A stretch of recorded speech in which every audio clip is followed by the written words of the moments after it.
No vídeo de hoje a gente vai falar com o Dr. Renan Freitas sobre a nova lei dos concursos públicos, uma lei recentemente aprovada e que passou aí por vários debates legislativos, os senadores, os deputados. Foi uma lei que gerou muita controvérsia, principalmente na galera do concurso público, nos concurseiros. Então a gente trouxe o advogado Renan Freitas, especialista em concurso público, para entender a opinião dele, para entender algumas brechas nessa lei, algum ponto que ele acha que essa lei foi ruim, os pontos polêmicos, os pontos positivos. Então seja muito bem-vindo, Dr. Renan, a Brabo Concursos, ao nosso canal do YouTube. Obrigado pelo convite.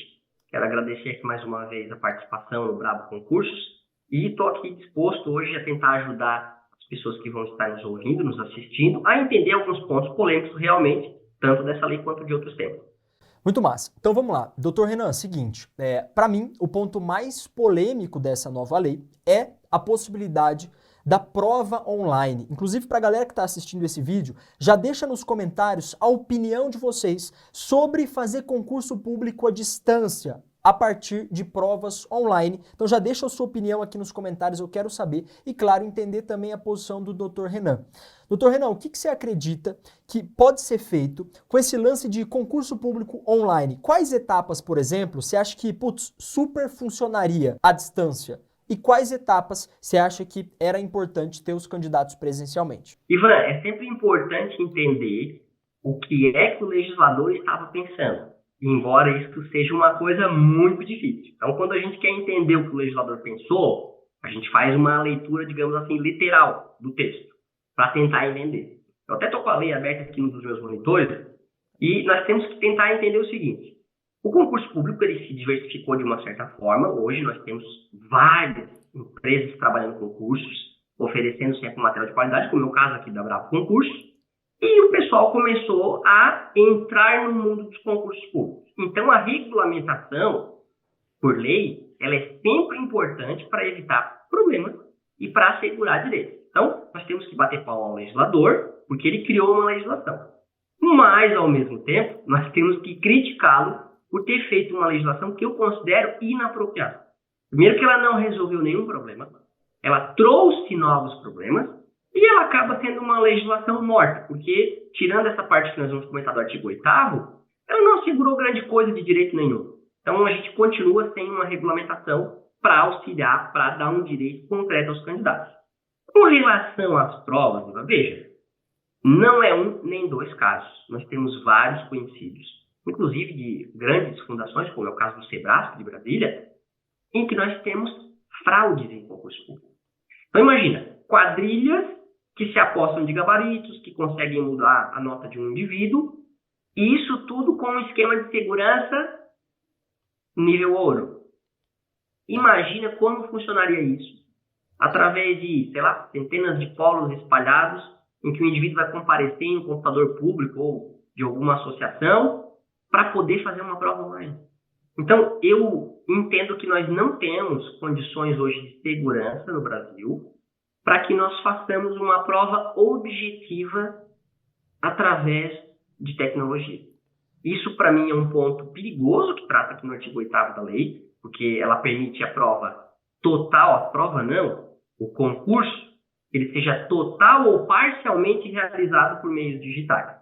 Agora, para efeitos de benefícios aos candidatos, nós teríamos talvez algumas etapas que fossem não eliminatórias, classificatórias, em que esse indivíduo poderia fazer a apresentação de documentos, talvez gravar um vídeo, vamos supor talvez uma prova-aula em que ele vai fazer a gravação e enviar um vídeo. Olha, uma prova de professor, grava uma videoaula de 30 minutos sobre tal matéria. E o candidato se prepara da melhor forma possível e manda aquele vídeo.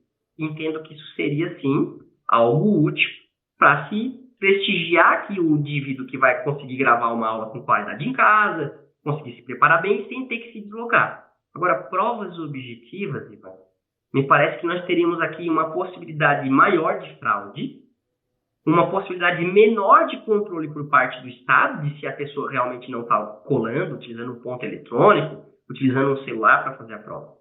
Então, sim, a legislação ela é importante, mas ela deixou muito a desejar. Legal, isso é legal de ter uma legislação, né? Porque concurso público, eu não sei se vocês sabem, mas não tinha uma lei geral dos concursos públicos. Era um decreto aqui, um ato ali, e a gente tentava organizar o concurso público meio que tentando pegar o que a gente tinha no direito para organizar. Então, é o que o doutor Renan falou, é bom ter uma lei geral dos concursos públicos, mas a lei tem pontos muito negativos. Qual que é o lance? Ivan, tá, mas concurso público online, ele é 100% ruim, não é? Na minha opinião e na do doutor Renan, não. Por exemplo, inscrição. Faz muito sentido ser online. Ah, Ivan, mas isso já nem precisaria de uma lei para ter inscrição online. Sim, é o que a gente falou, essa lei em muitos pontos ela é inútil. Ah, Ivan, entrega de documentos, seria bom ser online? Sim, mas o TJ hoje já é online. Então os pontos que a gente pode ter online, hoje, muitos deles já são online. E aí, doutor Renan, quais fraudes, por exemplo, você acha que poderia acontecer com o concurso público online? Eu penso em diversos tipos de fraude e a principal é o ponto eletrônico ou alguém aqui do lado falando. Então, você vê a possibilidade de aumento de fraude em concurso público online. E se você já viu algum caso desse? Pô, Ivan, já vi caso com presencial, com fiscal ali de olho. Imagina na casa do candidato. Você já viu algum caso desse? Eu já estudei, não atuei diretamente, mas já estudei alguns casos de fraude.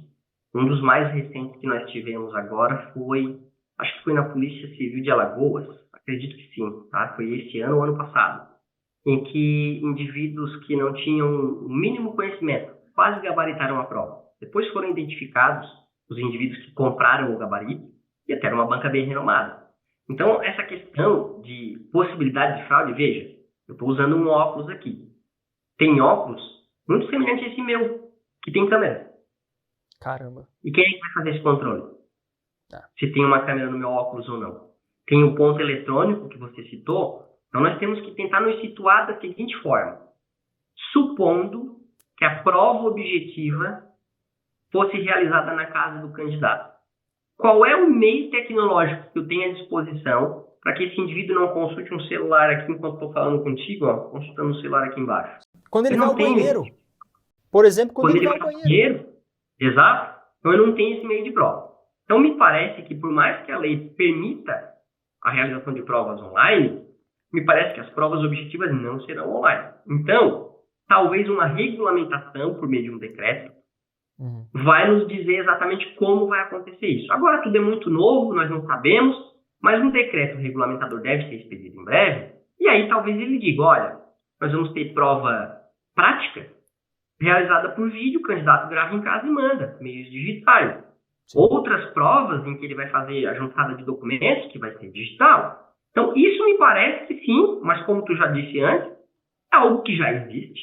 Então, sim. O decreto, a lei federal, desculpa, ela acabou não fazendo nada de novo. Ela simplesmente trouxe em norma legal aquilo que já acontece na prática. Agora, etapa de heteroidentificação, como tu perguntou, quais etapas poderiam dar problema, é uma etapa que, se for realizada por vídeo, vai dar muito problema. O que é heteroidentificação para a galera que não sabe, doutor?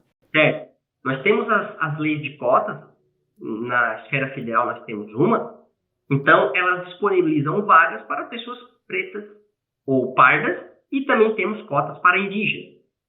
O que acontece quando nós temos que fazer uma conferência da coloração da pele do indivíduo? Vamos supor aqui, ó, a gente pode fazer uma comparação com o teu vídeo, que está, claro, com uma câmera mais profissional, e com o meu vídeo. Então, dentro das possibilidades do indivíduo, ele pode estar lá fazendo uma prova através de um celular. E será que eu vou conseguir distinguir 100% se ele é pardo ou se ele se pintou? Nós tivemos casos de fraude assim no TJDF, em que uma candidata se pintou para fazer filtro presencial. Hoje em dia, né, doutor? Inteligência artificial, filtro. Exato. Então, me parece que, na medida em que a tecnologia ela nos permite saltar algumas barreiras, ela também cria alguns obstáculos. E um dos obstáculos é a tal da segurança jurídica e a da justiça efetiva. Me parece que a legislação ela trouxe sim a possibilidade, mas, ao mesmo tempo, acredito que é muito difícil que a União Federal vá utilizar dessa regulamentação do artigo 8º para fazer algumas das etapas do concurso público de forma virtual, digamos assim. Porque o benefício vai ser menor do que o prejuízo vai causar. Perfeito. Então, tá aí a minha posição e a posição de um advogado especialista em concurso público, que essa lei não trouxe grandes melhorias para o concurseiro, ao contrário, trouxe ali um problema dessa prova online que ainda vai dar muito o que falar. E agora, claro, o que eu quero te pedir? Primeiro, deixa nos comentários a sua opinião sobre prova online, o que você acha que vai melhorar com as provas online, o que vai piorar com a prova online, a sua opinião sobre as provas online e, principalmente, a gente vai fazer uma série de vídeos com o Dr. Renan, falando, por exemplo, da mudança de nível médio para nível superior em concursos de tribunais federais. A gente vai falar sobre a anulação do concurso do TJ, se você pode pedir indenização ou não. A gente vai falar, por exemplo, de algumas doenças. Pô, Ivan, eu tenho, por exemplo, uma doença X. Eu posso entrar nas cotas de PCD? Será que TDAH, depressão, autismo são condições que entram como PCD ou não? Ou depende do concurso? Então, todas essas dúvidas o Dr. Renan vai responder nessa série de vídeos. Para você ter acesso, é só clicar no botão inscrever-se para não perder esse conteúdo. A gente vai ficando por aqui. Até uma próxima oportunidade e tchau, tchau.